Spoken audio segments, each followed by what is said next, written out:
السلام عليكم ورحمة الله وبركاته. الله أكبر الله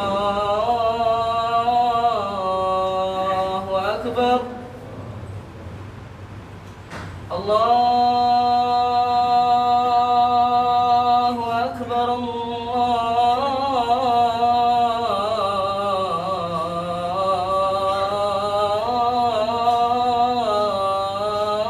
الله أكبر. أشهد أن لا إله إلا الله.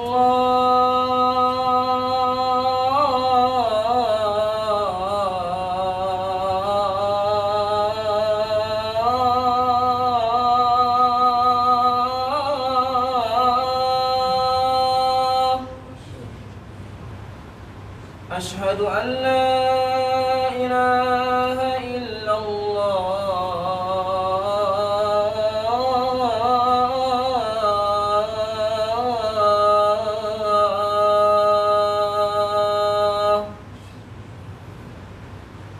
أشهد أن محمدًا رسول الله.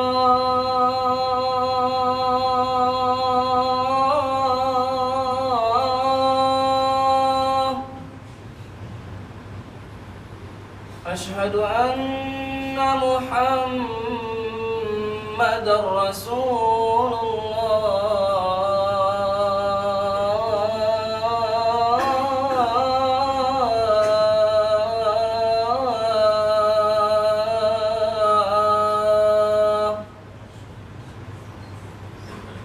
حي على الصلاة.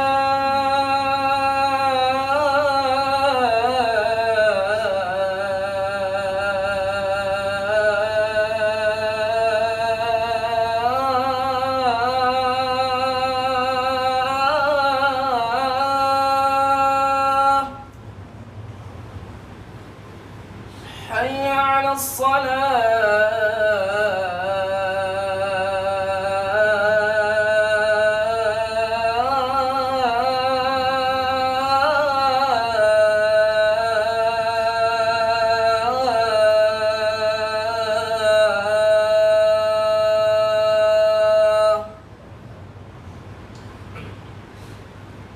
حي على الفلاح.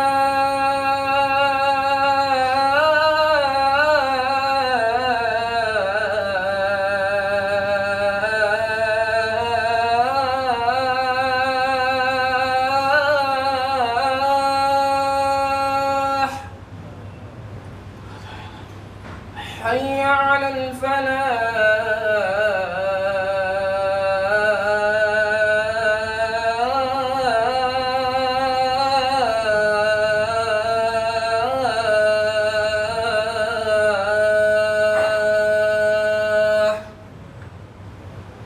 الله أكبر الله أكبر. لا إله إلا الله.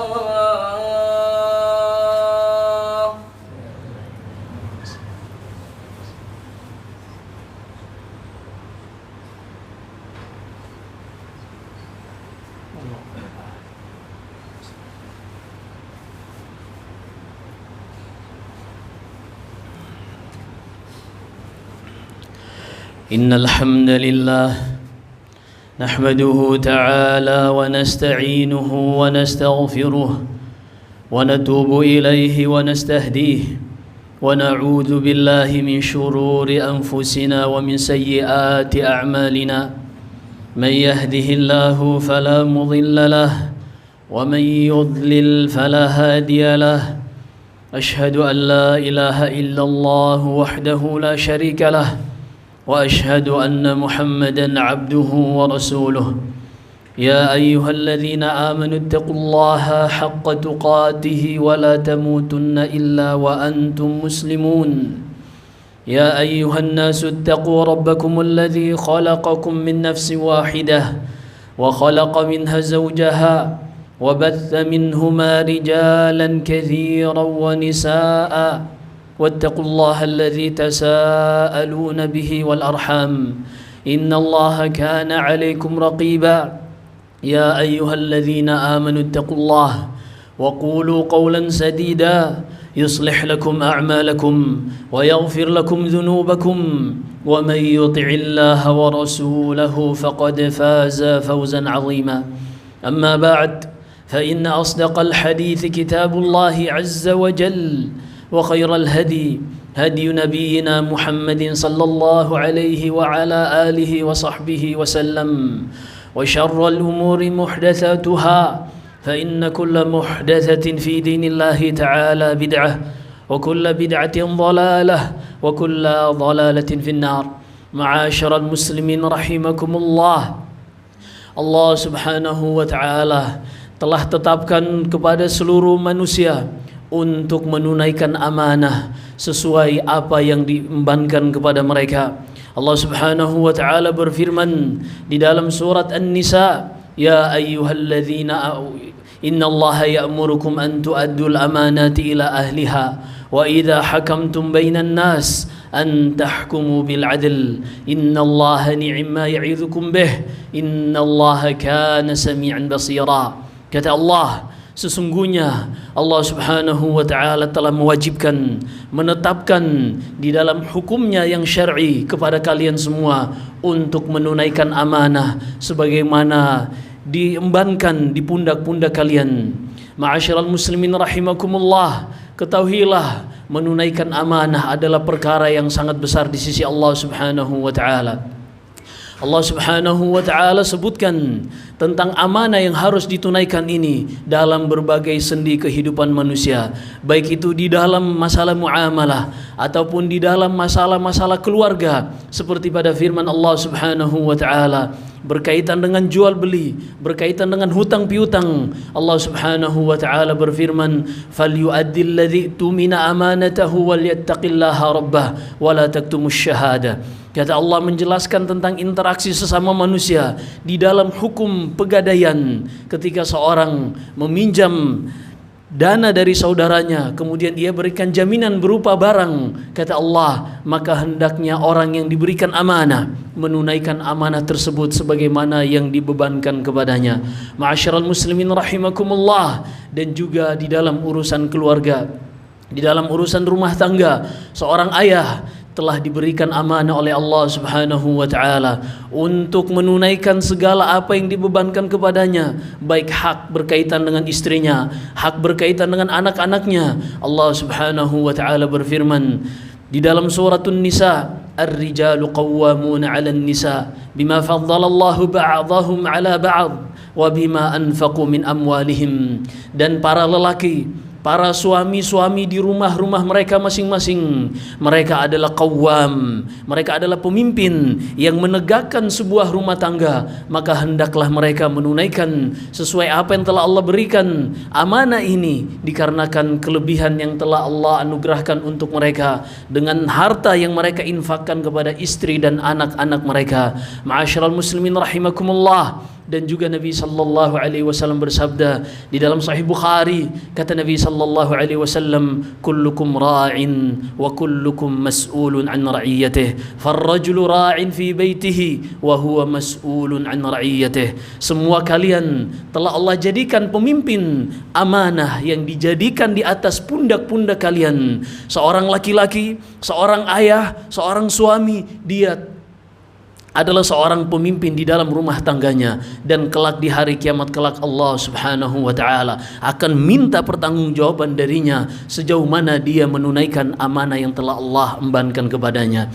Dan juga Allah subhanahu wa ta'ala berfirman secara spesifik kepada para lelaki, kepada para ayah, untuk benar-benar menunaikan amanah yang telah diberikan kepada mereka ini. Di dalam surat At-Tahrim Allah berfirman, Ya ayyuhalladzina amanu qu anfusakum wa ahlikum nara. Wahai orang-orang beriman, jagalah diri kalian dan keluarga kalian dari neraka yang di dalamnya terdapat azab yang sangat pedih, dan penjaga-penjaganya adalah malaikat yang kuat, yang keras, yang mereka tidak pernah bermaksiat kepada Allah. Sebaliknya mereka senantiasa melaksanakan apa yang Allah Subhanahu wa taala perintahkan kepada mereka. Ma'asyiral muslimin rahimakumullah, inilah amanah yang sangat besar. Maka seorang di dalam bermuamalah, di dalam berinteraksi dengan saudaranya, wajib untuk dia menunaikan amanah tersebut. Demikian pula seorang ayah di dalam rumahnya, di dalam sebagai kepala rumah tangga, dia wajib untuk menunaikan amanah-amanah yang telah dibebankan kepadanya.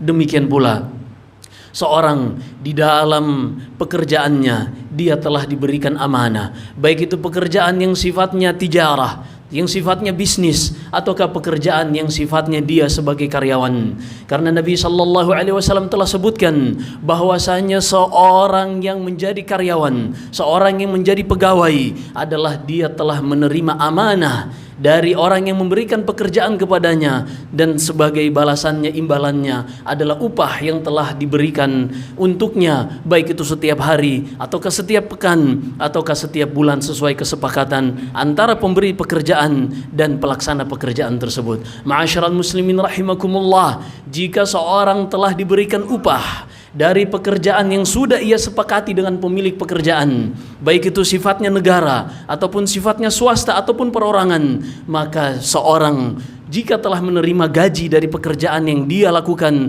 tidak boleh lagi baginya untuk menerima yang namanya hadiah.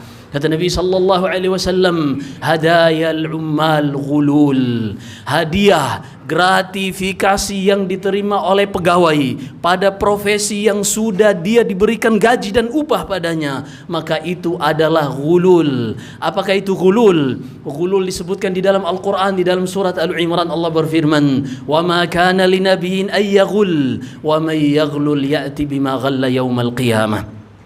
Tidak pantas bagi seorang nabi, dan tidak akan pernah ada nabi yang melakukan ghulul. Ghulul yaitu ketika seorang, seperti misalnya Nabi sallallahu alaihi wasallam menang dalam peperangan, kemudian mereka mendapatkan harta rampasan perang ghanimah, lalu ada orang yang ingin mengambil sebelum dibagikan oleh pemimpin, ketahuilah itu adalah ghulul. Termasuk di dalamnya kata para ulama korupsi, ini adalah bagian dari ghulul. Maka seorang yang sudah menerima upah dari pekerjaan sebagai imbalan pekerjaan yang dia lakukan, waktu yang dia kerahkan, tenaga yang dia luangkan, semuanya telah mendapatkan upah dari pemimpinnya, dari pemberi pekerjaannya, maka tidak boleh lagi baginya untuk menerima hadiah. Di dalam Sahih Bukhari dari Abu Humaid As-Sa'idi radhiyallahu taala an, suatu saat Nabi sallallahu alaihi wasallam mewakilkan kepada seorang yang bernama Ibnu Lutbiyah untuk menarik sedekah dari Bani Sulaim. Beliau sebagai petugas zakat, ia pun berangkat, Ibnu Lutbiyah ini. Lalu ia pun menarik zakat dari orang-orang. Ternyata setelah kembalinya dari Bani Sulaim, ia datang menemui Nabi sallallahu alaihi wasallam, dan Rasulullah menanyakan sejauh mana dia telah menunaikan amanah pekerjaan yang telah dibebankan kepadanya. Ia pun datang dengan membawa harta sedekah. Dia pun meletakkannya di depan Rasulullah. Ya Rasulullah, hadza lakum wa hadza li. Ya Rasulullah, ini adalah harta sedekah yang telah aku tarik dari Bani Sulaim, dan ini adalah hadiah yang diberikan kepadaku. Lalu kata Rasulullah sallallahu alaihi wasallam, halla jalasta fi baiti abika aw ummik fatanzur ayuhda ilaika amla. Kenapa engkau tidak duduk saja di rumah ayahmu atau di rumah ibumu, kemudian engkau lihat apakah dengan duduk di rumah ayahmu, duduk di rumah ibumu, orang-orang dari Bani Sulaim akan memberikan hadiah untukmu? Ataukah mereka tidaklah memberikan hadiah, melainkan dikarenakan engkau sebagai petugas zakat, sebagai petugas untuk menarik sedekah? Beliau pun naik ke atas mimbar, lalu memuji Allah Subhanahu wa taala dengan sanjungan yang layak dan berhak diterima Allah Subhanahu wa taala. Setelah itu beliau pun mengatakan, amma ba'd, ada sebagian orang yang aku tugaskan untuk menarik zakat, kemudian dia pun menarik zakat, lalu datang kepada aku mengatakan, ini adalah zakat untuk kalian, dan ini adalah hadiah yang diberikan kepadaku. Tidakkah ia duduk saja di rumahnya, kemudian dia menantikan apakah akan diberikan hadiah untuknya, ataukah diberikan hadiah tersebut karena dia sebagai petugas zakat? Ketahuilah, siapa saja yang mengambil gratifikasi, yang mengambil hadiah dikarenakan profesinya, maka ketahuilah di hari kiamat kelak dia akan datang membawa harta hadiah tersebut dan dia akan pertanggungjawabkan di hadapan Allah. Dengannya dia akan diazab di sisi Allah Subhanahu wa taala.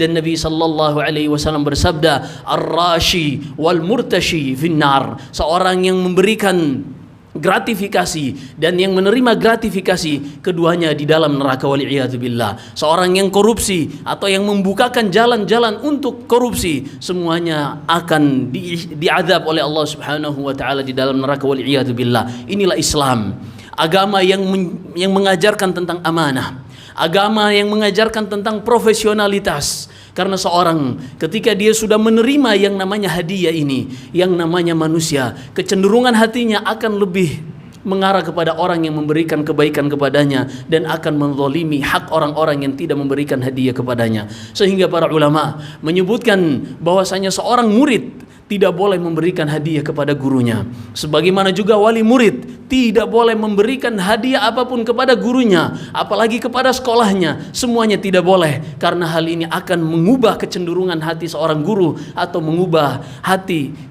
kecenderungan hati dari para pelaksana pendidikan di yayasan atau di tempat sekolah tersebut. Barakallahu li wa lakum fil Qur'anil Karim wa nafa'ani wa iyyakum bima fihi minal ayati wadh-dhikril hakim. Aqulu qawli hadza wa astaghfirullah li wa lakum wa li sa'iril muslimina wal muslimat min kulli dhanbin wa khati'ah fastaghfiruhu innahu huwal ghafurur rahim.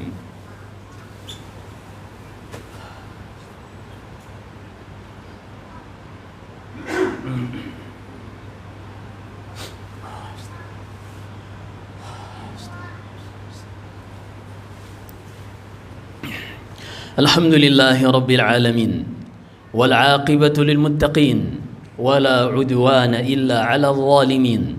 Asyhadu an la ilaha illallah wahdahu la syarika lahu waliyus salihin wa asyhadu anna Muhammadan 'abduhu wa rasuluhu as-sadiqul wa'dil amin. Salawatullahi wa salamuhu alaihi wa ala alihi wa ashabihi ajma'in wa man tabi'ahum bi ihsanin ila yaumiddin. Amma ba'd. Fama'asyiral muslimin rahimakumullah.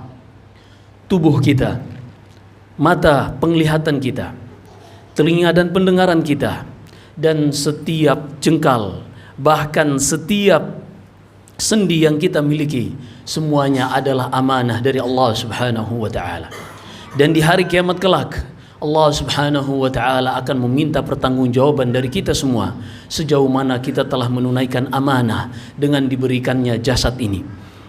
Allah akan mempertanyakan kepada kita sejauh mana kita gunakan waktu yang merupakan amanah dari Allah Subhanahu wa taala. Allah Subhanahu wa taala berfirman di akhir surat Al-Ahzab, "Inna 'aradna al-amanata 'ala as-samawati wal ardi wal jibal fa abayna an yahmilnaha wa ashfaqna minha wa hamalaha al-insan innahu kana zaluman jahula." Dahulu kata Allah, kami telah tawarkan kepada langit, kepada bumi, kepada gunung, makhluk-makhluk yang sangat besar untuk menerima amanah, untuk menerima taklif sebagai hamba Allah yang beribadah kepada Allah, sehingga Allah berikan kepada mereka akal untuk berpikir, Allah berikan kepada mereka logika, dengannya mereka bisa mempertimbangkan antara yang baik dan yang buruk. Tapi ternyata makhluk-makhluk yang besar tadi, mereka takut tidak bisa menunaikan sebagaimana amanah yang Allah bebankan.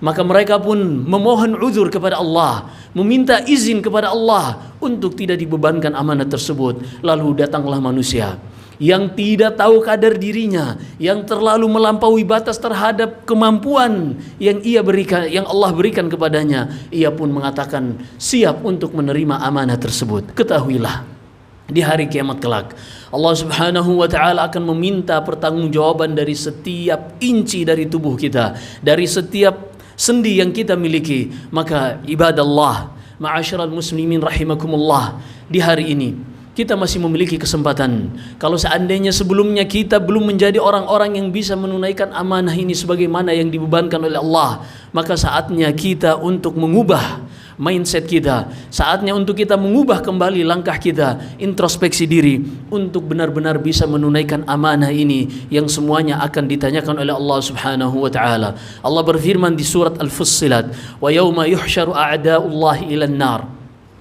fahum yuhza'un hatta idza ja'uha syahida 'alaihim sam'uhum wa absaruhum wa juluduhum bima kanu ya'malun." Di hari kiamat kelak, penglihatan mereka, pendengaran mereka, bahkan setiap inci dari kulit mereka semuanya akan dibuat berbicara oleh Allah dan mempersaksikan tentang apa yang dahulu dilakukan orang tersebut di dunia. Di dalam surat Yasin Allah berfirman, "Al-yawma nakhtimu ala afwahihim wa tukallimuna aydihim wa tashhadu arjuluhum bima kanu yaksibun." Pada hari kiamat kelak, kami kunci mulut-mulut mereka yang dahulu biasa berbohong ketika di dunia, yang dahulu tidak bisa menunaikan amanah ketika di dunia. Yang berbicara, memberikan persaksian pada saat itu adalah segala yang ada pada tubuh mereka, tangan mereka, kaki mereka lah yang akan berbicara terhadap apa yang telah mereka lakukan di dunia ini. Kemudian orang-orang ini mengatakan, wa qalu li juludihim lima syahidtum alaina. Ternyata orang-orang ini ketika melihat pendengaran mereka bersaksi, penglihatan mereka bersaksi, mereka pun merasa sepertinya itu biasa. Namun ketika setiap inci dari kulit mereka yang bersaksi, mereka pun bertanya, lima syahidtum alaina, wahai kulit-kulit kami, kenapa kalian juga ikut bersaksi terhadap kami di hadapan Allah Subhanahu wa taala? Lalu kulit-kulit manusia pun mengatakan, qalu antaqanallahu alladhi antaqa kulla syai'in wa huwa khalaqakum awwala marratin wa ilaihi turja'un. Wahai manusia, Allah dialah yang membuat kami berbicara, mempersaksikan apa yang dahulu kalian telah lakukan pada kami, dan dialah Allah yang membuat bicara segala sesuatu, dan hanya kepadanya lah kalian semua dikembalikan sebagaimana dahulu Dia yang menciptakan kalian. Ma'asyiral muslimin rahimakumullah, inilah realita kehidupan kita. Kehidupan kita ini semuanya adalah amanah. Nikmat yang Allah berikan berupa wujud kita, terciptanya kita, keberadaan kita di muka bumi ini bukanlah sesuatu yang gratis. Semuanya kita akan dimintai oleh Allah Subhanahu wa taala pertanggungjawaban terhadap hal ini, dan seorang yang cerdas, yang akalnya telah matang dengan segala pengalaman yang ia lewati dalam kehidupan dunia ini, seharusnya mengarahkan dia untuk lebih bijak kemana ia langkahkan kakinya.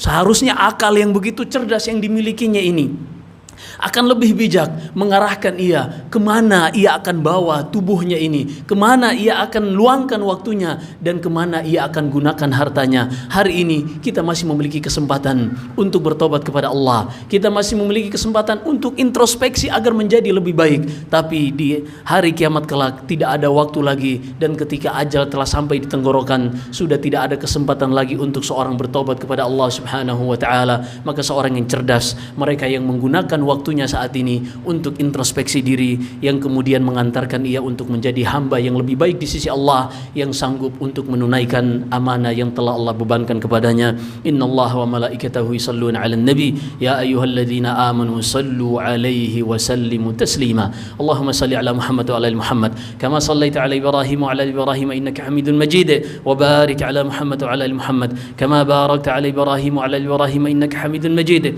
Allahumma ighfir lil muslimina wal muslimat والمؤمنين والمؤمنات الأحياء منهم والأموات إنك سميع قريب مجيب دعوات. اللهم أعز الإسلام والمسلمين وأذل الشرك والمشركين ودمر أعداء الدين وانصر عبادك الموحدين. اللهم اغفر لنا ولإخواننا الذين سبقونا بالإيمان ولا تجعل في قلوبنا غلا للذين آمنوا ربنا إنك رؤوف رحيم.